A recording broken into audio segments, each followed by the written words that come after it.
And you were citing Gyaltsab's passage again, right, where Gyaltsab uses the term ascertain all 3 times. Yes.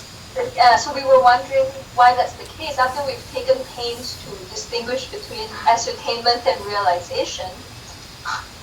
And so the answer is he didn't. He didn't differentiate between the two. So I can't say that. Let's watch whether Tsongkhapa makes the differentiation. He obviously. He obviously doesn't make the differentiation between ascertainment and realization. Gyaltsab doesn't. Sorry, Gyaltsab doesn't. And let's look at Tsongkhapa, which we're now reading, and see if he does.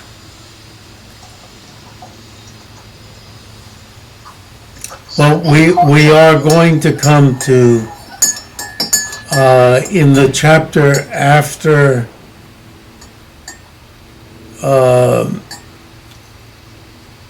the next one, we're going to be reading Tsongkhapa at length. So we'll see also there whether he makes a difference. So just to clarify, so this section is you using Jamyasheva's vocabulary to read Gyaltsab. Yes. Yes. Yes. Actually, we're reading Guntang Kuncho Tembe Drame, who's not quoting Tsongkhapa, but referring to Tsongkhapa. And in this particular section, these words don't come up. Neither ascertain nor realize, right? But just to repeat myself, well, people like to repeat themselves, which can help. So you can't tell when I repeat myself whether it's because I'm old or because I'm trying to be helpful. But now I've forgotten what I'm going to repeat, so I won't.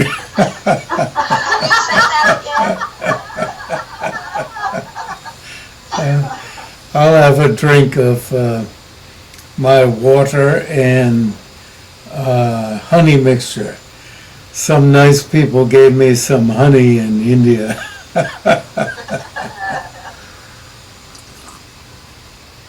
I haven't forgotten who they were.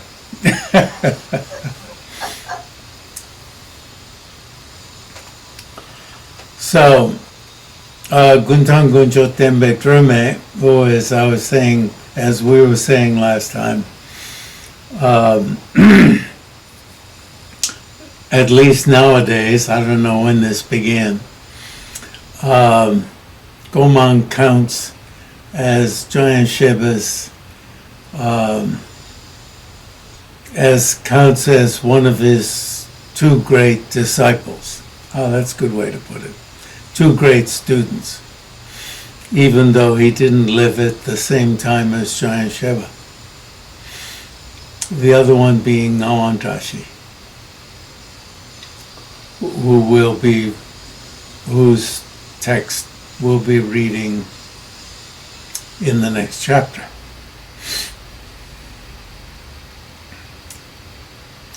So, with respect to how these two mutually go as the meaning of each other, mutually go means emptiness as the meaning of dependent arising, and dependent arising as the meaning of emptiness. So, in the very last line of this, it says, in the perspective of the awareness of a proponent of the middle who knows who already knows the absence of inherent existence, who already knows emptiness. So that could be an inferential realization too. Yes, and specifically we're talking about within the realm of, not in the realm of direct perception, but in the realm of inferential or conceptual realization. All of this is within the realm of conceptual realization. So you can see how profound conceptual realization is.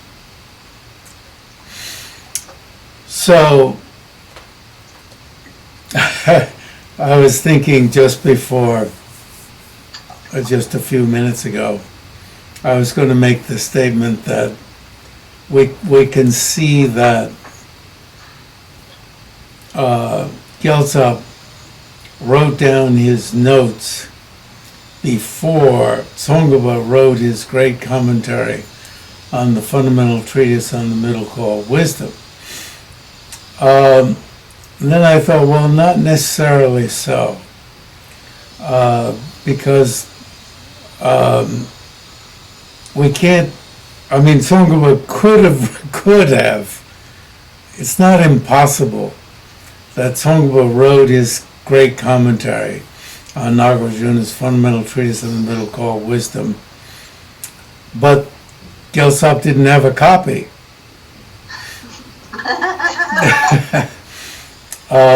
This text says that it's not like, well, in any case, this is the same teaching. What Tsongkhapa is talking about is just what Gyaltsab was talking about. And it's clear that Gyaltsab wasn't looking at this. It's clear that Gyaltsab, in fact, Gyaltsab says notes. So it's notes from oral teaching. Okay? Those are. Whether or not he had access to this. It's not like positing that which is bulbous. Now, Tsongkhapa's text says just that which is bulbous. But this is shorthand. This is, everybody knows that when it says that which is bulbous, it just says bulbous, positing the bulbous. And that means that which is bulbous, flat bottom, and able to hold fluid. That's what it means. Dodirwa. Dodirwa means Dodir Shapshum Chugyo Kiturnje Nuba. In other words, you don't make the carver or the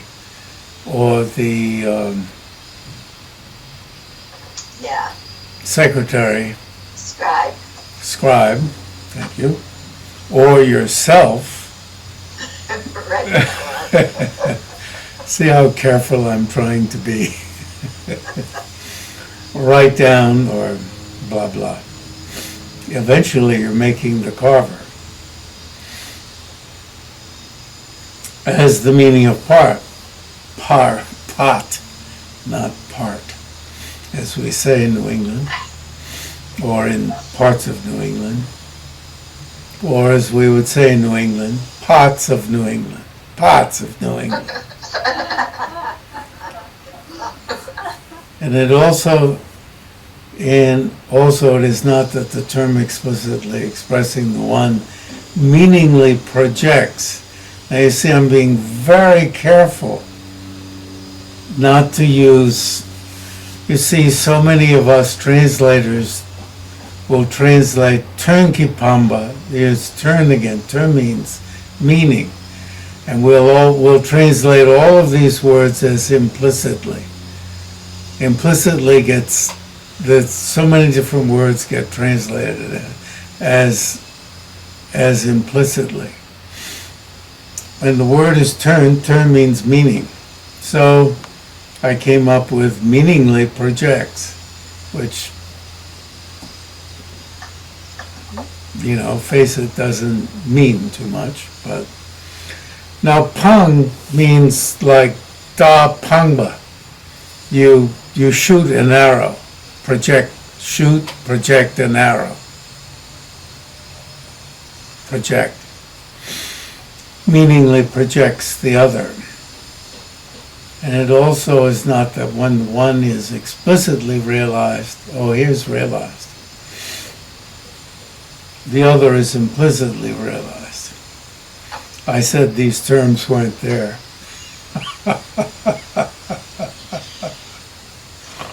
My eyes weren't acute enough. Actually, my eyesight is getting more and more acute as I get older.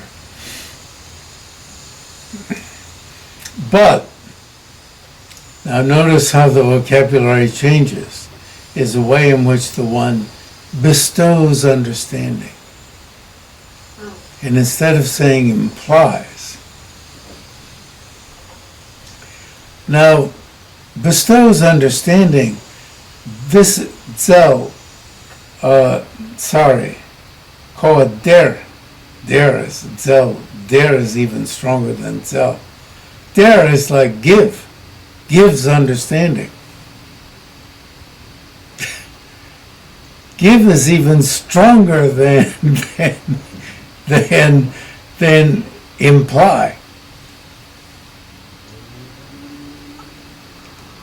So instead of using a weaker word, Guntang uses an even stronger word, gives understanding. You would think he'd use a weaker word, escaping out of imply. You'd think he might come up with a weaker word.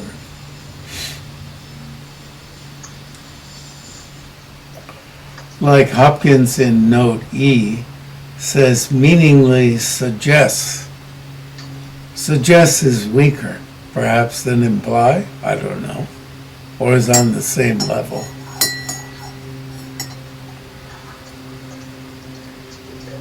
But actually, der, he gave me a present, she gave me a present, der gave me, those two people gave me Manuka honey in India. Der. Honorific would be nang. Gave, der. Deso. Gave me honey.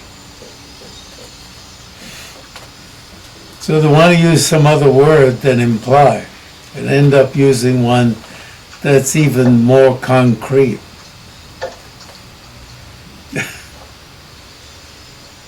I mean, it's almost like explicit, isn't it?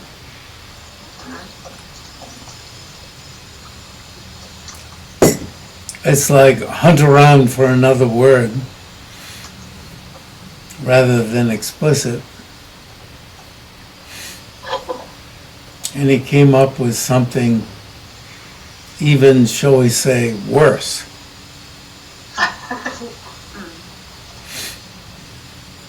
So,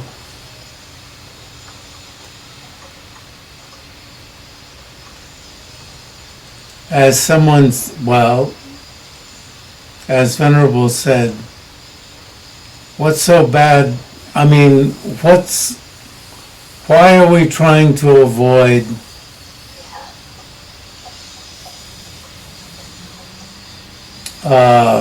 affirming negative? Or what's so good about non-affirming negative? And I said, Songpa wants to get across that we've got to take the medicine, the full medicine of the of emptiness as non-affirming anything but, emptiness itself to take the full medicine of the absence of inherent existence. And I would add, even if clear light is right there. Jeffrey? Yes. Why in Tantra, the fourth-stage clear light is considered an ultimate truth? And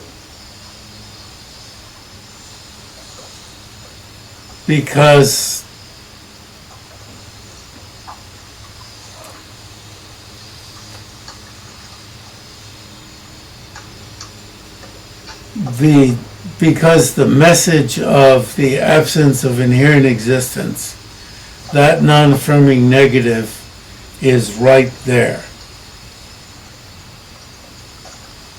But, I mean, it is said, Töntam Ursel Kitzorim.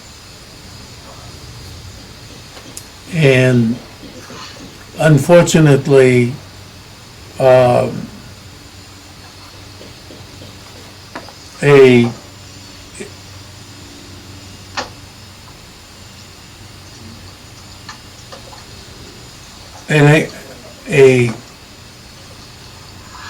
an explanation of that in Tibetan is not appearing to my mind. And I'm just giving it a distillation of that does appear to my mind.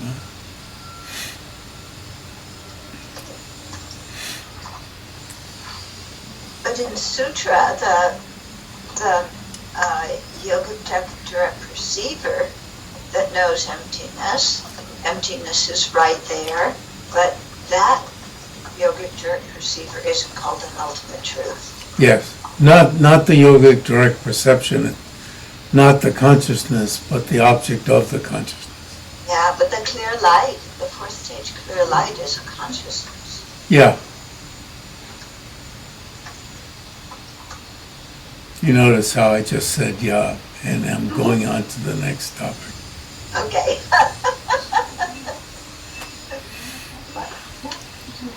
Oh, that the clear light is ultimate truth, yeah. Well, His Holiness often cites that as saying one reason why maybe Guru and Imam are so far apart. So, It's interesting that they switched.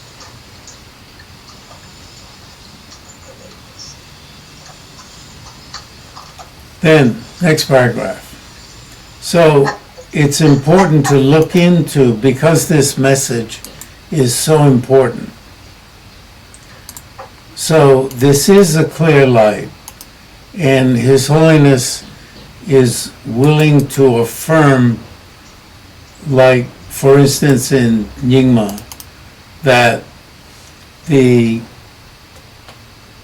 taking the clear light as ultimate truth is a fully qualified teaching, is because the absence of inherent existence is together with it.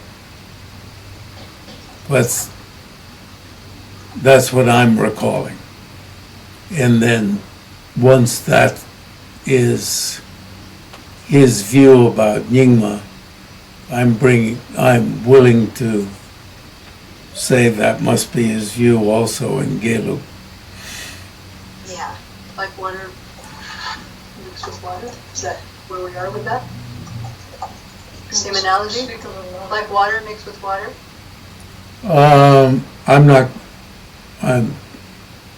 I don't remember his saying that. Okay.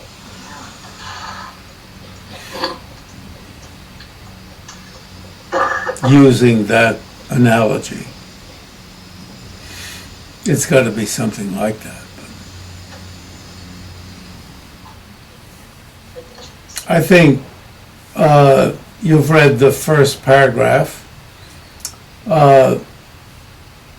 As we said last time, Gelugpa doesn't use a paradox. makes the claim of trying to explain everything, which is really neat. So, in the middle of this paragraph, I claim that these explanations are inspired, and they are inspiring, even though they may seem to be word games at some point and make your mind close down and become entirely blurred.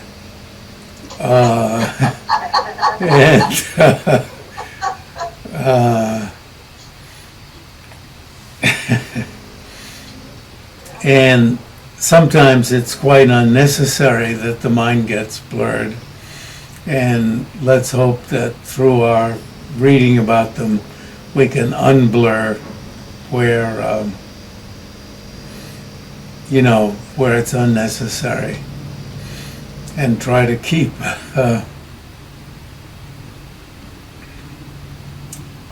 where it's unnecessary, and open the mind up again. Now, most scholars outside the tradition feel that these two divisions are divisions, what I translate as positive and negative phenomena, are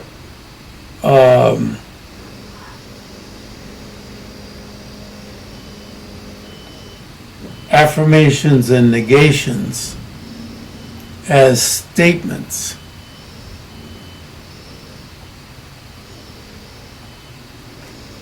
That they aren't phenomena.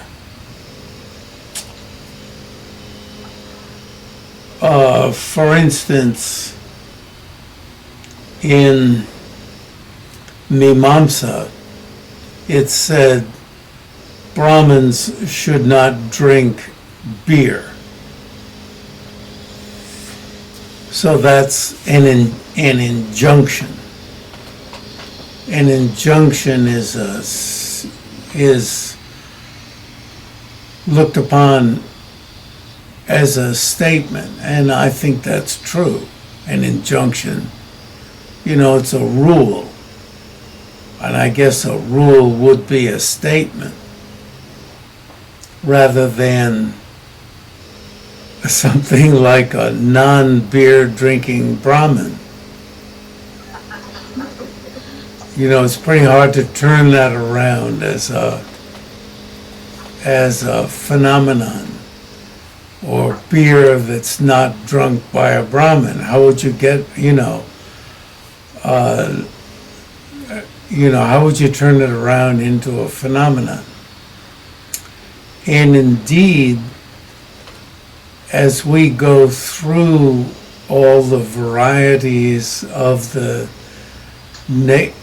these negatives and positives, and you try to twist them into phenomena, you end up at some that really look like statements or injunctions, but maybe just statements rather than phenomena.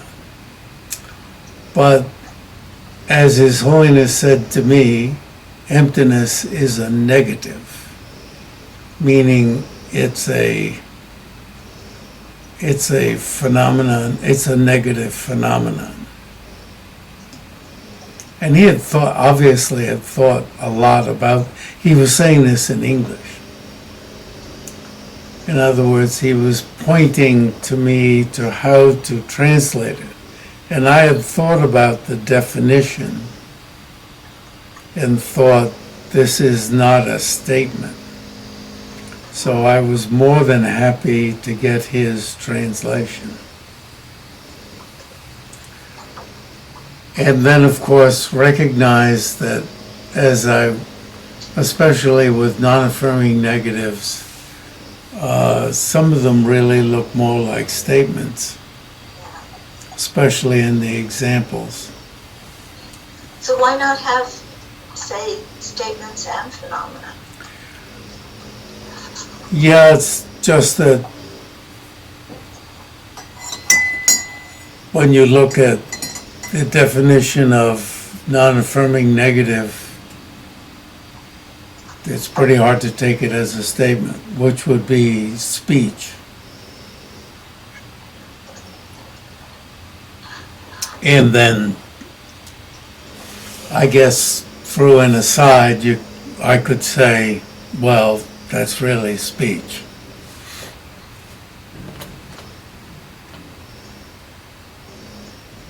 In other words, that the definition doesn't hold. Yeah. Admit that the definition doesn't hold. So, positive phenomena, negative phenomena. Once we look at the definitions, I think we're going to have to say, well, that's what the definitions are. And it's fine to call them positives and negatives, but of course we don't mean positive charges and negative charges, like electricity, types of electricity.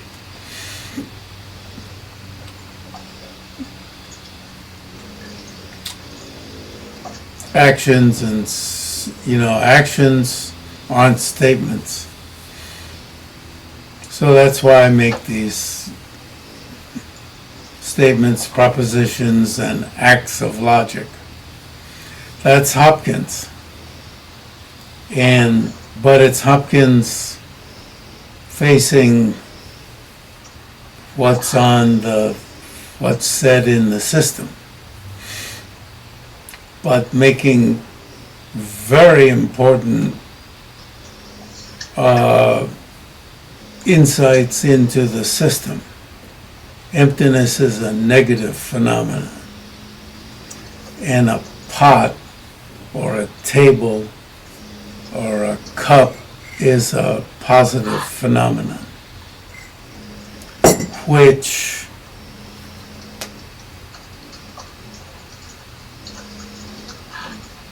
it's not a statement.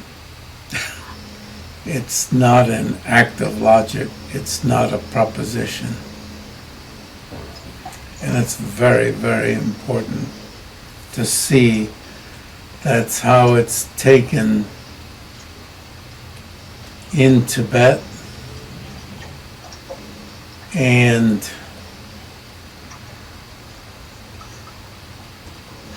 I would guess that this is how it's taken in India, although this would be very upsetting to any scholar of Sanskrit. That's my experience. So, list of equivalents.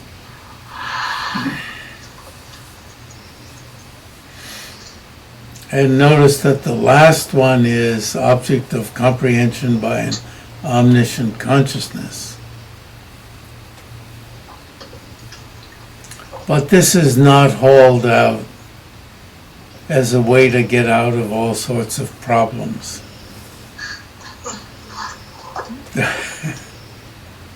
You would think it would be. It could be and would be, but isn't. No, Buddha knows it, so some consciousness knows it.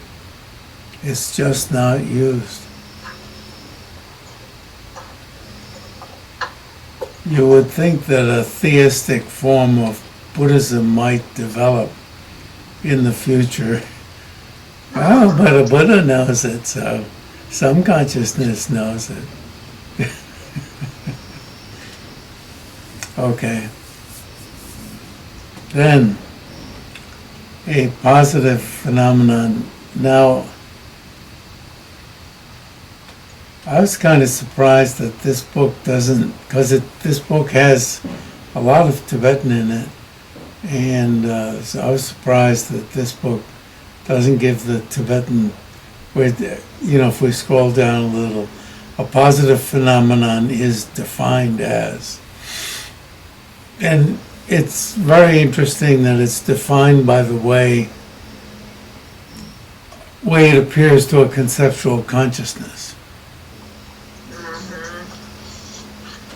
Yeah. So it's defined by the way it appears to a conceptual consciousness. You have to explicitly eliminate its object of negation.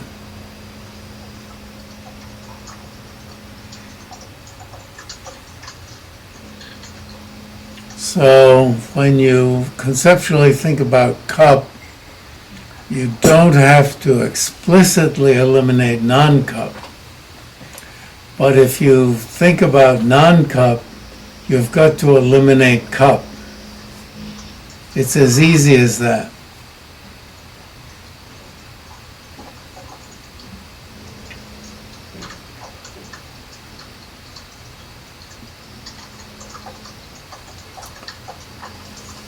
Now, an example, a positive phenomenon is an existent. A non-existent, such as the horns of a rabbit. Rabbits just plain don't have horns. They never have and never will have horns. Now we've joked that certainly some Buddhist scientists will create a rabbit with horns. Now, turtles don't have hairs. I was thinking this morning I ought to look up a hairy turtle on Google. Now, who would have thought that, I don't know, when you think of it, you don't think of turtles as having hairs, but gee, I mean, no hair at all? Okay. So turtles just plain don't have any hair. That's kind of weird.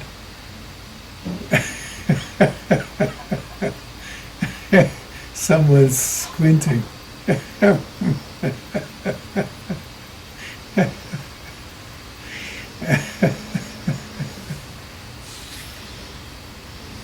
eyelashes.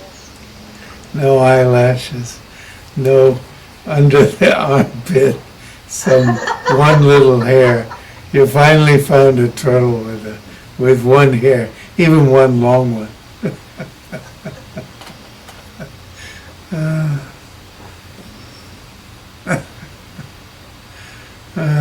So a cloak made of turtle hairs. It's impossible. But then, of course, there'll be a Buddhist scientist who makes a turtle. But then it wouldn't be a turtle.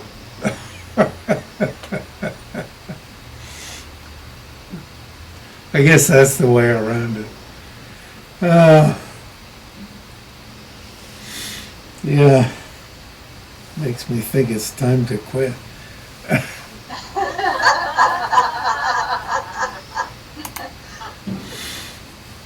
Positive and negative is made by way of, okay, blah, blah, blah. We covered it. Okay, you can realize that. Non-cow, blah, blah, blah. So, Tsongkhapa put this material in the Consequence School section of the Essence of Eloquence. That's how important he thinks it is. All right. So then we get dragged into this topic, but I was finding this so interesting. Yesterday and this morning, I kept reading and reading to the point where I thought, I gotta stop. I'll get too tired. I wanted more and more and more. What I got up to is where Jompo Shenpen, who became the Ganden Chiba, so the head of the Gelugpa school, who was a student of Jesun Churki Gyaltsen. He is from Ganden Jangse, so a follower of Jesun Churki Gyaltsen. who is also the textbook author of Sarache. And for him, the Buddha Amitayas is an affirming negative, because Amitayas is limitless life. So I got up to there. And I was thinking, is the Buddha, according to Gomang, is the Buddha Amitayas really an affirming negative? Because impermanent for Gomang is a positive phenomenon. Why?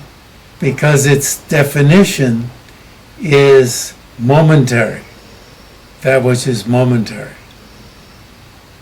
Even you can translate it as that which is momentary or just momentary.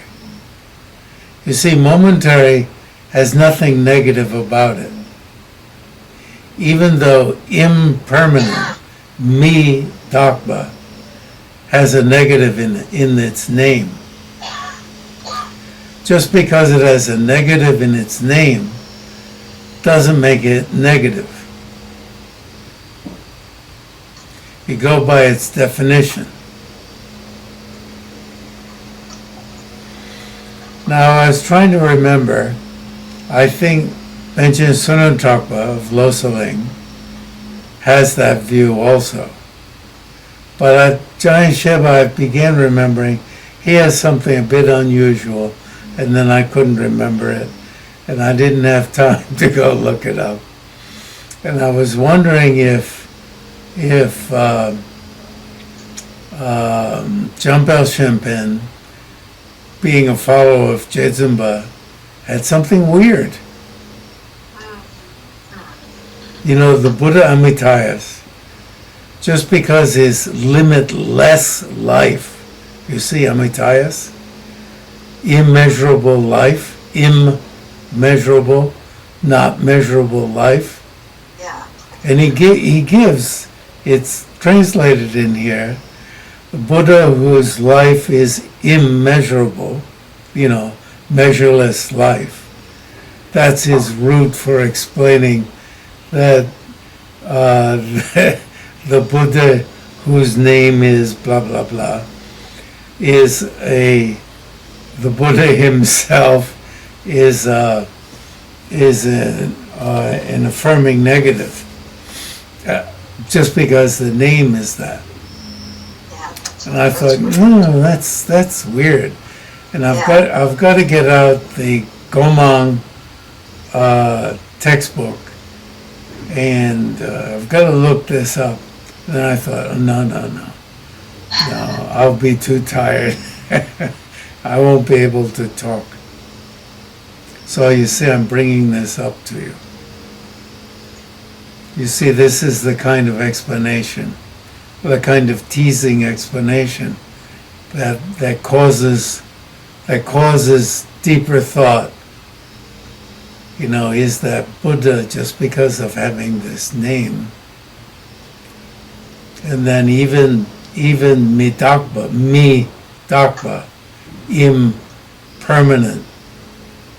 impermanent, is that a positive or is it a negative? Some people say negative. You can see why they'd say it, dakpa. But you can also see why, because the meaning of dakpa is Gechikma. Gechikma is momentary. That to realize midakpa, what you have to realize is not a negative of permanent. That in fact it said when you realize midakpa,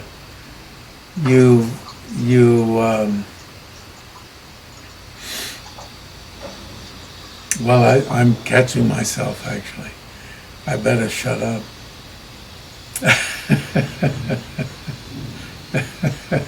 We had it, I think, or it came up somewhere recently. So I better stop. But that's a tease to, I don't know, tease. Tease doesn't mean nasty tease. It means provocative. It's a provocative thought. You know, just what does positive and negative mean, and how do you determine it? It's not just by the name, you see. Even though you see in Tibetan, Mayinga is not negative. You know, is not, what kind of negative? An is not type of negative. And a mega, ga, Mayan type of ga, Mayan type of negative, and a me type of negative. What are they?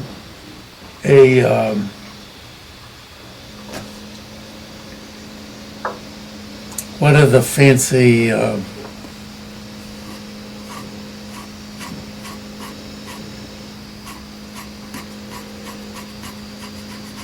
Mental exclusions. The second one is an ontological negative, having to do with it, existence, non-existence. You see a non-existence negative, and a copulative is not. Is, you see, could be ontological. Is has two meanings. Like is not red is just that kind of is. And the other type of is ontological.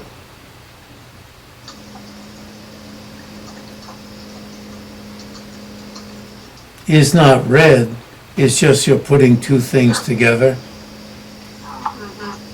That kind of, I don't know if it's called copulative, but that kind of is. And the other type of is called ontological, because it's existence. A non-existence negative, non-existence. And the other type of is, which is not ontological, but it's just saying is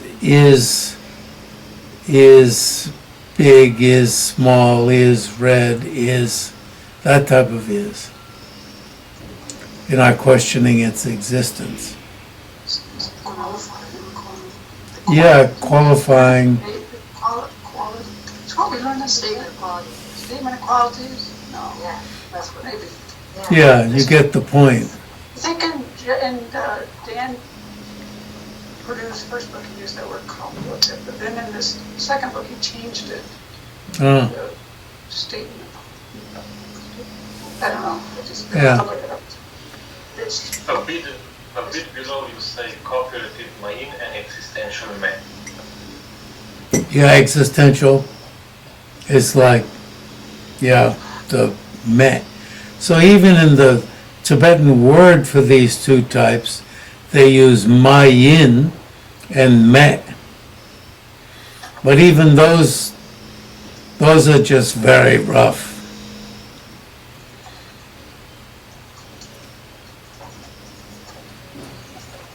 So, we're on for next time, right?